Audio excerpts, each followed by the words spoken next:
মাধৱ দাস ডাঙৰীয়া নহয় মই আপোনাক কৈছোঁ মোৰ প্ৰথম বক্তব্যত যে গোটেই কথাখিনি আমাৰ উন্নয়নৰ যিখিনি কাম হৈছে সেইখিনি আমাৰ কোনো দ্বিমত নাই এতিয়া কথাটো হৈছে কি আমাৰ এই গোটেই কামখিনি আমি সন্তুষ্ট হৈ নাযাওঁ আমি প্ৰধানমন্ত্ৰী ডাঙৰীয়া বা অন্যান্য বিজেপি কম যে আপোনালোকে ইমানলৈকে কৰিছে ঠিক আছে আমি ভাল পাইছোঁ কিন্তু আমাক আৰু অলপ বেছি লাগে আমাৰ হাবিয়াসটো আৰু অলপ বেছি কাৰণে থাকিব লাগিব এতিয়া গোটেই কথাটো হৈছে কি আমি য'ত আজি অসমত আছোঁ আমি বেলেগখন ষ্টেটৰ লগত আমি কম্পেয়াৰ কৰি নহ'ব গোটেই কথাটো যে আমি এনেকুৱা এটা জেগাত আছোঁ যিটো চাৰিওফালেও আমাৰ মানে শত্ৰু দেশ আৰু আমি ইয়াৰ উদাহৰণবিলাক আমি সময়ে সময়ে দেখিছোঁ এতিয়া কথা হ'ল কি এই গোটেই ডেভেলপমেণ্টখিনি আজি আপুনি মানে ড্ৰাইভাৰ কোন হ'ব তাত আজি অচিনাক্ত ব্যক্তি হ'ল তাৰ ড্ৰাইভাৰ হ'ব এতিয়া আমাৰ হাতত কি আছে আপুনি কওক আজি আমাৰ বিহু আহি আছে আপুনি দেখিব খানাপাৰাত যে আমি আৰ্টিফিচিয়েল মেজি ল'ব লগা হয় কিয় আমাৰ হাতত সংস্কৃতিটো হাতত গুচি গৈছে আমাৰ দুখ আছে আমাৰ দুখ আছে মই আমাৰ দুখ আছে আমাৰ সংস্কৃতি হাতত গুচি গৈছে আমাৰ উন্নয়ন আজি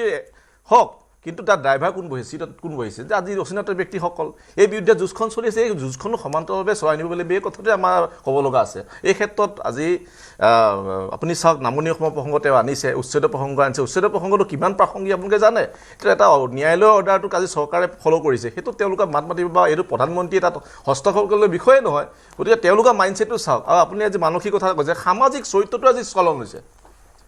ব্যক্তিটো বাদে দিয়ক সামাজিক চৰিত্ৰটো স্খলন হৈছে গতিকে যাৰ কাৰণে আজি এনেকুৱা এটা অসমৰ পৰিৱেশ সৃষ্টি হৈছে আজি বিদেশী পৰ্যটক লৈ আজি এই আমি চিন্তিত হ'ব লগা হৈছে সুৰক্ষা দিশটোলৈ চিন্তিত হ'ব লগা হৈছে মানুহৰ মানসিকতাৰ ওপৰত চিন্তিত হ'ব লগা হৈছে এতিয়া কথাটো হৈছে কি আজি অচিনাক্ত ব্যক্তিয়ে যিটো ধাৰণা আজি কনচেপ্ট অসমত চলি আছে এই ইতিমধ্যে অসমত আপোনাক কওঁ নামনি অসমৰ আজি চাওক প্ৰায় ডিষ্ট্ৰিক্ট আমাৰ হাতত নাই এইটো বিজেপিয়ে চলাই আছে এইটো আপোনালোকৰ দৃষ্টিভংগী এইটো হ'ব পাৰে আপোনালোকৰ আপুনি এটা কথা বাৰে বাৰে কৈ আছে আপোনালোকৰ দৃষ্টিভংগী থাকিব অচিনাক্তি ব্যক্তি বোলা আপোনালোকৰ বিধানসভাৰ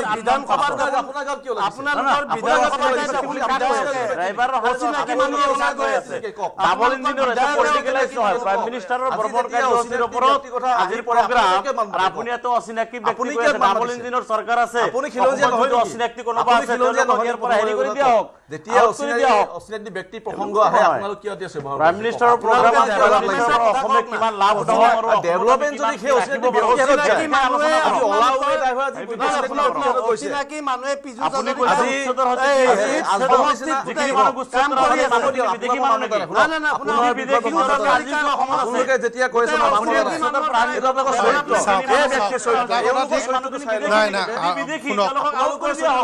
আমিতো বিদেশী যাতে থাকিব দিয়া নাই আপোনালোকে আব্দুল হাই ডাঙৰীয়া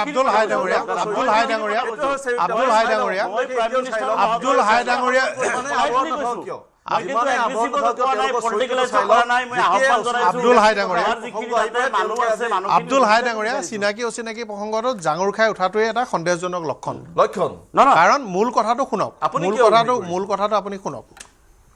মূল কথাটো শুনক যে আমি ধৰক আপুনি অসমৰ যিকোনো এখন জিলা কওক নগাঁও জিলাখনত কেনেকৈ সমষ্টিসমূহত খিলঞ্জীয়া মানুহ লাহে লাহে ক্ৰমাৎ দুৰ্বল হৈ গৈ খিলঞ্জীয়া মানুহৰ ডিলিমিটেশ্যন কৰাৰ পাছত নগাঁও জিলাখনত 4খন চিট খিলঞ্জীয়া মানুহৰ হাতত থাকে কিন্তু সেইটো আছিল জানো 40 বছৰৰ আগত আছিল জানো 40 বছৰ দেখে এইটো সলনি হ'ল আমি এতিয়া তেওঁলোক ভাৰতীয় নাগৰিক যিসকল হৈছে তেওঁলোকৰ প্ৰতি ভাৰতীয় নাগৰিক হিচাপে সন্মান আছে কিন্তু পৰিকল্পিতভাৱে পৰ্যায়ক্ৰমে খিলঞ্জীয়া মানুহৰ শক্তিটো হ্ৰাস কৰি পেলাই আমি গোটেইখন আমাৰ কৰি